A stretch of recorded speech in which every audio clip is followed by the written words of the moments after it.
Okay, let's get started to look at the first chapter on Introduction to Management.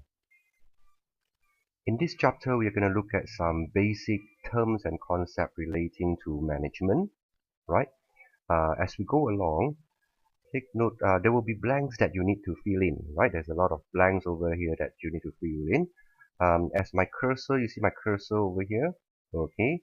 Take note of that. My cursor, as we go along, will come to the blanks over here. When I come to the blank over here, you take note of the little notes that pop up. This one, okay? That is actually the answers to your blank, okay? So that is to help you to make sure that we are all able to fill in the blanks at the end of the chapter, okay? In this chapter, of course, again, as we say, we're going to look at some basic terms and concepts, and I will go through with you on most of them, except for, let me go down the chapter, except for managerial skills, right, that you see over here, as well as managerial roles, as you see over here. Okay, what I've done in section 1.4 and 1.5 on managerial skills and managerial roles is that I've compiled two video clips, okay, that gives you very good insights into what they really are. And so what you have to do in this case at the end of the recorded lecture is you would have to listen to the video clip and fill up the blanks yourself without any indication from my side over here. So far so good? Let's go on. Let's start with the definition of management. We define management as the process of achieving organizational goals by engaging in the four major functions of planning, organizing, leading, and controlling. See that? Okay, so as we go along, just fill in the blanks. Let's continue. Management is an ongoing activity. In other words, the moment you start planning, you have to go on and continue to organize, make sure you continuously organize what you plan to make sure that what you plan, your goals are being achieved, right? You have to continue to lead and controlling and so on and so forth. And of course, management consists of reaching important goals and involves knowing how to perform major functions of management. The main things that many big organizations or even organizations, I would say, needs to plan is because they want to achieve important goals. And in order to help managers of organizations to achieve or reach important goals, they need to continuously perform various major functions of management.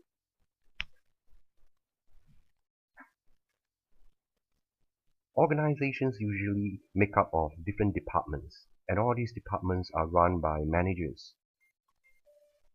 So who are these managers? They are basically someone who is held accountable, as you can see in the little note over there. So just fill in the blank as we go along, right? So managers, as we said, is someone who is held accountable for his staff work as well as for his own.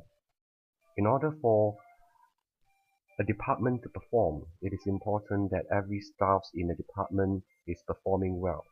So manager is someone who is held accountable, means he or she would need to report to a higher authority on the performance of the departments, which of course includes the performance of his or her staff.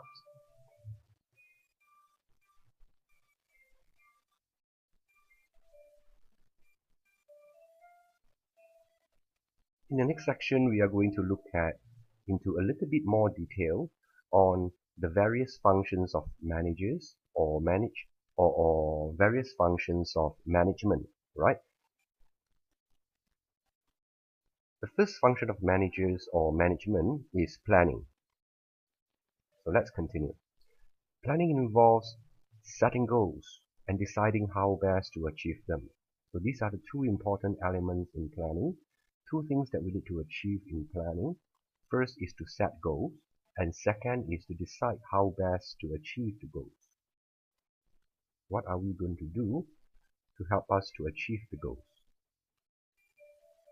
In today's very fast-changing business environment, planning includes considering what must be done to encourage necessary level of change and innovation. Right?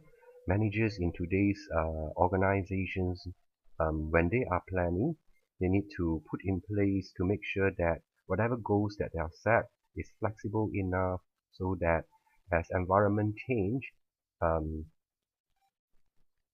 goals can be changed and to adapt to the changes in the environment of the business.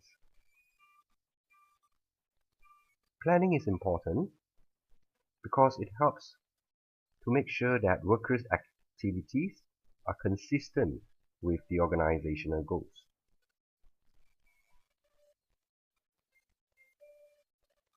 It is also important because it helps to ensure the correct type and amount of resources can be acquired in organization. When organizations is running projects or launching their products, they need resources, right?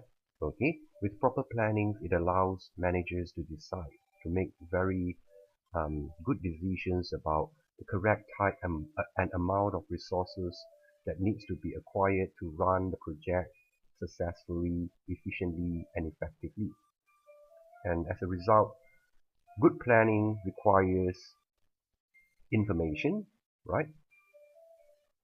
Judgment, and finally decision making.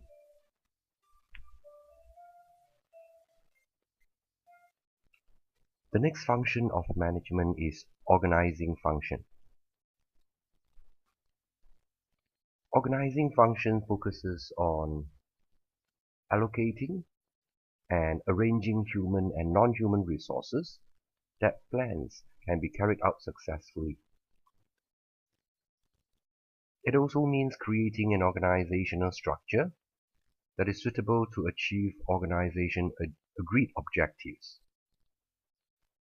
Okay, so don't worry too much about the rest of the terms like lines of authority and responsibility, system of rules and procedures, and so on and so forth for now. Okay, as far as organizing function is concerned for now, just take it that two important elements of organizing function is, first of all, allocating human and non-human resources to make sure that plans can be carried out successfully, and secondly, arranging humans and non-human resources so that plans can be carried out successfully. The rest of terms like lines of authority and responsibility and so on, we will look into more details when we are discussing the chapter on organizing function.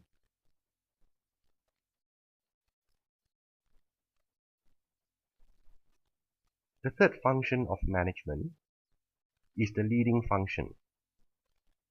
Leading function involves influencing others to engage in work behavior necessary to achieve organizational goals.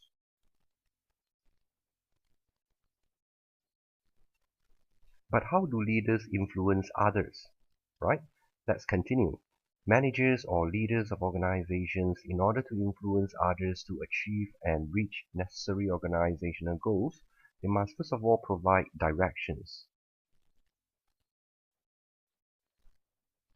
And as well as leadership to motivate his staff to perform essential tasks within the required time frame. All organizations have deadlines when it comes to achievements of goals. Okay, so in order to ensure that all their staffs or employees or subordinates working with them, okay, to be able to perform and achieve organizational goals within the required time frame, managers must provide them with directions and also from time to time motivate his staff or her staff to perform all these essential tasks within the required time frame. And of course, not only to ensure that performance meets the deadline, but also to ensure that the use of resources is the most efficient in terms of use of resources.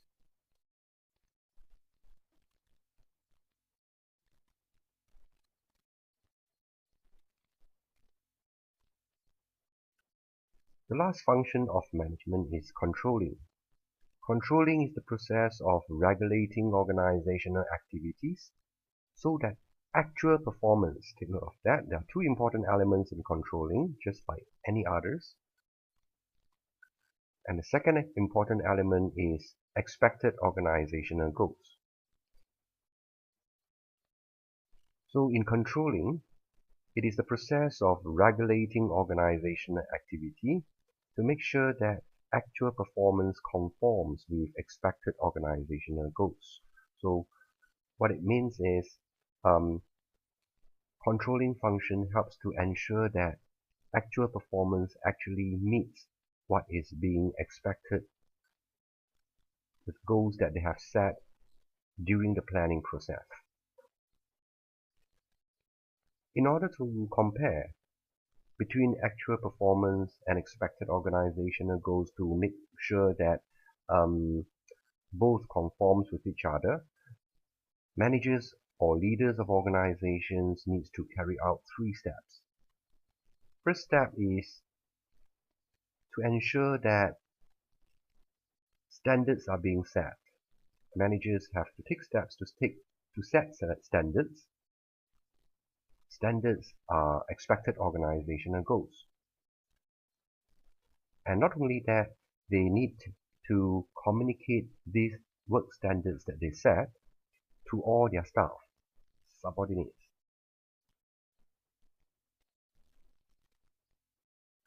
The second steps of controlling is to ensure that a system of measure is being devised to come up with a way to measure the actual performance so that you can compare actual performance with your expected organizational goal. In other words, a system of measure must be devised to assess or measure staff performance according to these work standards.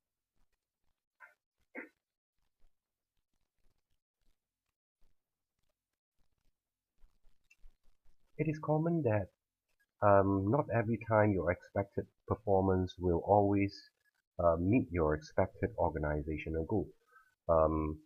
As from time to time, it is always possible that your actual performance falls short of your expected organizational goal, means that it does not meet the expected organizational goal. In other words, does not meet the work standards. Okay, that is a situation when there is a variance, a difference between expected performance and your actual performance. What happened here? So whenever there is a variance between actual performance and acceptable work standards, the causes must be identified and corrective actions must be taken.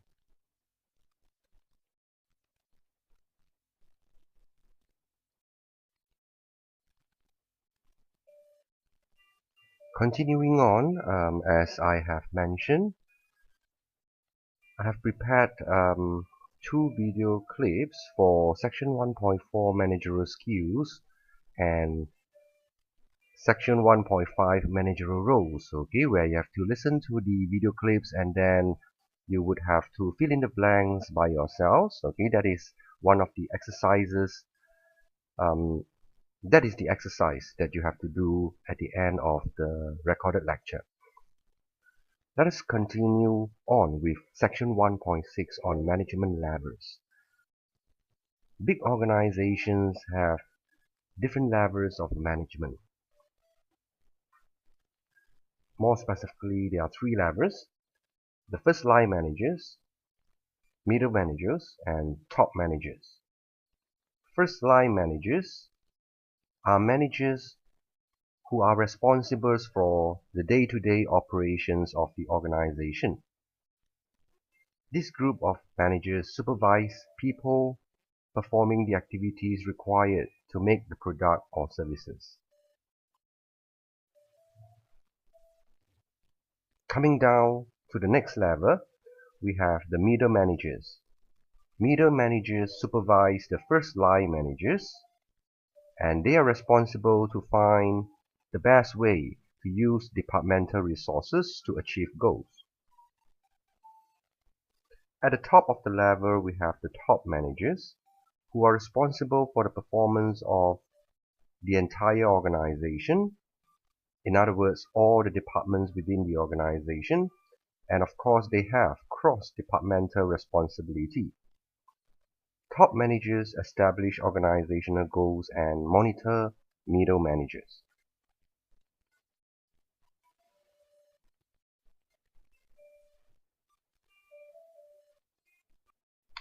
Coming down next, we look at the final section 1.7 to look at challenges faced by management today. One of the challenge faced by managers today is increasing number of global organizations. By global organization, you can think in terms of the various e-commerce business that you see popping up every day, okay, all throughout the world, okay, to selling similar products and services, which poses a lot of competitive threats to even very big organizations. Another challenge faced by management today is building competitive advantage through superior efficiency, quality, innovation, and responsiveness. It is more and more difficult to compete in the business world today. One of the reasons is that consumers today are more demanding. Today's consumers are more demanding in terms of efficiency, in terms of their preference for quality, in terms of innovation, and in terms of responsiveness. The next challenges faced by management today is increasing performance, while remaining ethical managers. Right? Continuingly, big organization, in fact, regardless of the size of the organization, any organization would always wants to have an increasing performance year after year. The challenge then is you have to remain ethical managers. You have to remain honest in doing business today, especially today when we have social medias, okay, and at the same time increasing performance year after year. The fourth challenges faced by management today is to manage an increasingly diverse workforce.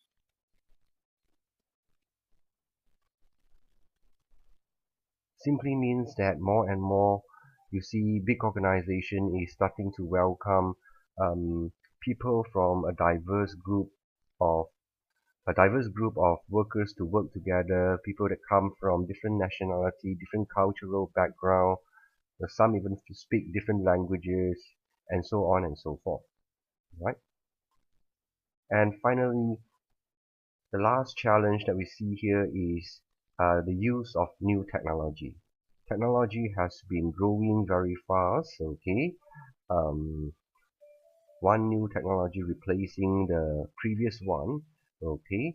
And management today, one of the challenge that they have to face is they have to keep on learning new technology to adapt to the preferences of consumers or stakeholders at large in their external environment as well as internal environment.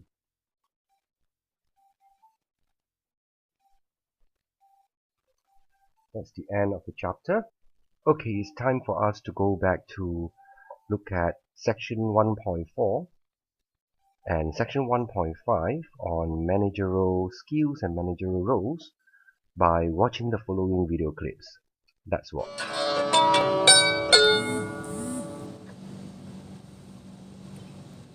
A manager's job requires a range of skills. In this course, we'll highlight 3 essential skills of management today. Although some management theorists propose a long list of skills, the necessary skills for managing an organization can be placed in three broad categories: conceptual, human, and technical. Let's take a look. The application of these three skills changes dramatically when a person is promoted to management: technical, human, and conceptual.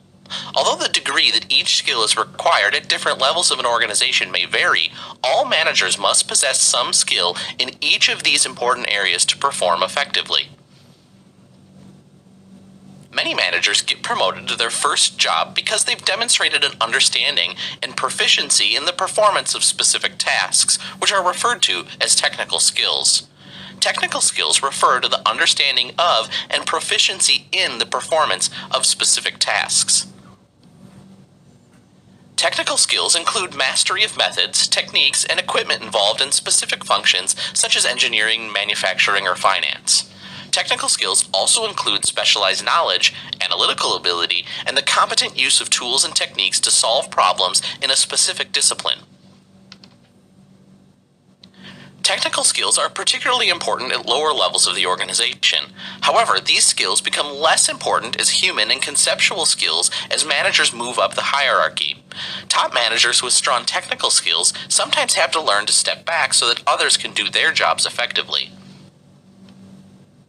Human skills refer to a manager's ability to work with and through other people and work effectively as part of a group.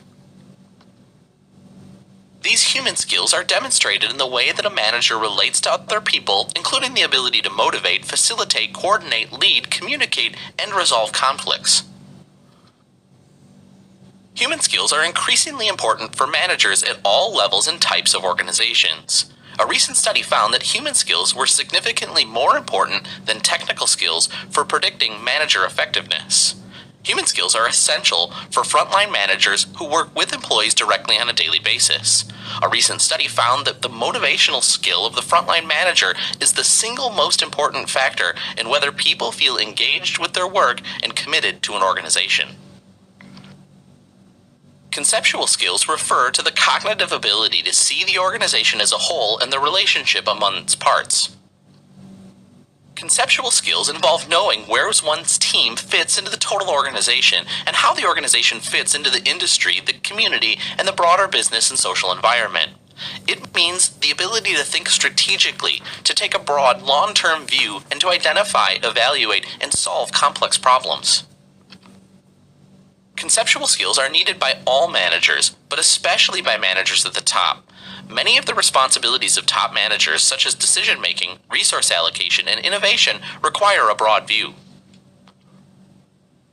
Good management skills are not automatic. In recent years, numerous highly publicized examples have shown what happens when managers fail to apply their skills effectively to meet the demands of uncertain, rapidly changing worlds around them. Managers have complex jobs that require a range of abilities and skills.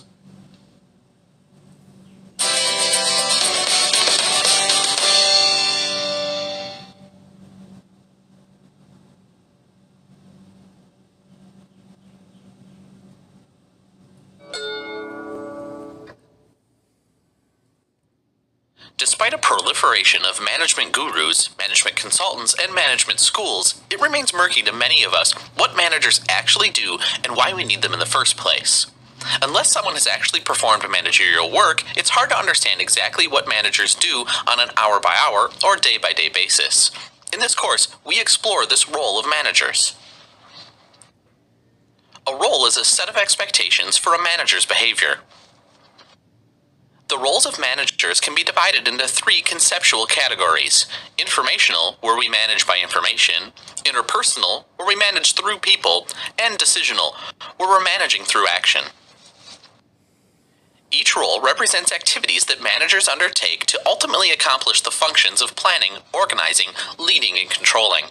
Although it's necessary to separate the components of a manager's job to understand the different roles of a manager, the real job of management isn't practiced as a set of independent parts. All of the roles interact in the real world. Informational roles describe the activities used to maintain and develop an information network. 75% of managers' time is about communicating with people. The monitor role involves seeking current information from many sources. The manager acquires and scans information to stay well informed. The next two roles are quite the opposite. The disseminator role is where the manager transmits current information to others, both inside and outside the organization, who can use it. The disseminator role is where managers forward information within the organization, doing things like sending memos and reports, making phone calls, or holding meetings. Likewise, the spokesperson role is where a manager transmits information to outsiders through various forms of communication. Interpersonal roles pertain to the relationships with others and are related to the human skills described earlier.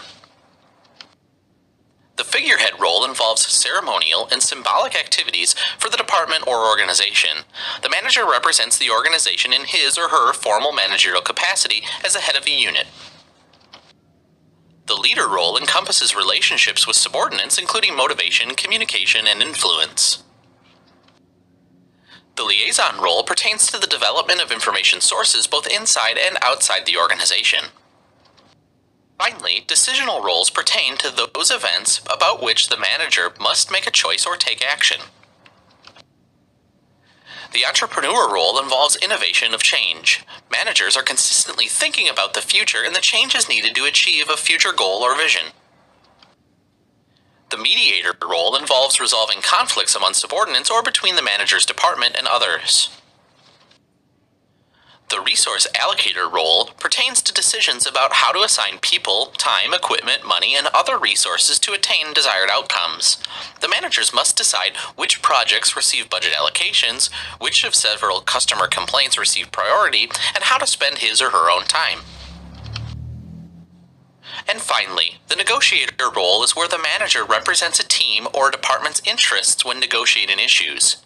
Negotiation happens in budgeting, union environments, purchases, and many other management activities.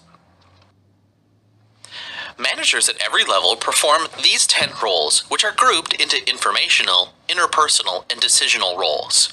The relative emphasis that a manager puts on these roles depends on a number of factors, such as the manager's position in the hierarchy, natural skills and abilities, the type of organization, and department goals that need to be achieved.